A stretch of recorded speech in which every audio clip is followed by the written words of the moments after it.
A stranger's shoulder. Sometimes the smallest moments change everything.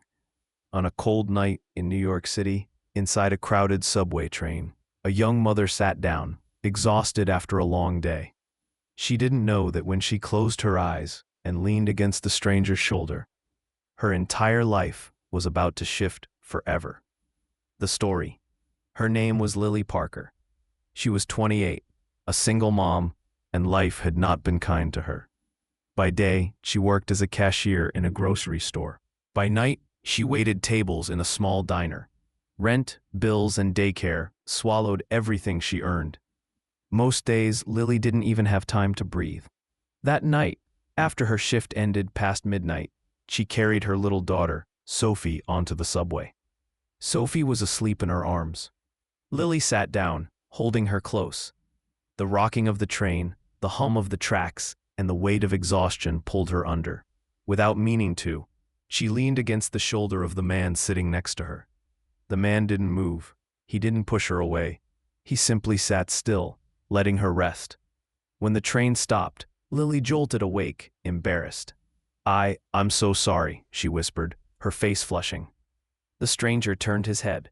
He had kind, deep eyes and a calm voice. "It's fine," he said softly. "You looked like you needed it."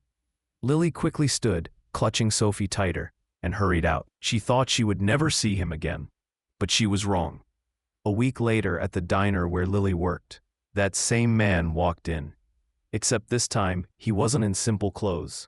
He wore a tailored suit, a polished watch, and confidence that filled the room. "Coffee, please," he told her. Then he smiled. "I remember you." Lily froze. It was him, the stranger from the subway. His name was Daniel Hayes. And though he didn't say it at first, he wasn't just anyone. He was a successful entrepreneur, one of those men you'd only read about in magazines. Over the next few weeks, Daniel kept coming back to the diner, not with arrogance, not to show off, but simply to talk, to ask about Lily's day, to listen. Lily tried to push him away. She had been hurt before by Sophie's father, who had left without a word. She didn't want pity, didn't want charity.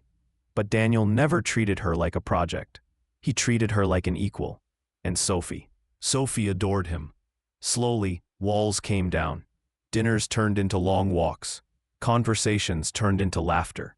And soon, Lily realized that her heart, which had been closed for so long, was opening again. But life has a way of testing love. One evening, Daniel invited Lily to a gala. The room sparkled with chandeliers and wealth. People in gowns and tuxedos glanced at her, whispering behind champagne glasses. "Who's she? Single mom? Really? She doesn't belong here." Lily wanted to run. She felt small, out of place. But Daniel squeezed her hand. "Don't listen to them," he whispered. "You belong with me." That night, when Daniel walked her home, she asked the question that had been haunting her. "Why me, Daniel? You could have anyone. Why choose someone like me?" He stopped, looked straight into her eyes, and said, "Because when the whole world ignored you, I saw you. And when you fell asleep on my shoulder that night, I realized I never wanted to let you go." Years later, Lily would look back on that one subway ride and smile. She had walked onto the train, carrying nothing but exhaustion and fear, and stepped off carrying the first spark of a new beginning. Because sometimes love doesn't arrive with fireworks or grand gestures. Sometimes it arrives quietly, in the stillness of a stranger's shoulder. And for Lily Parker, that stranger became her forever.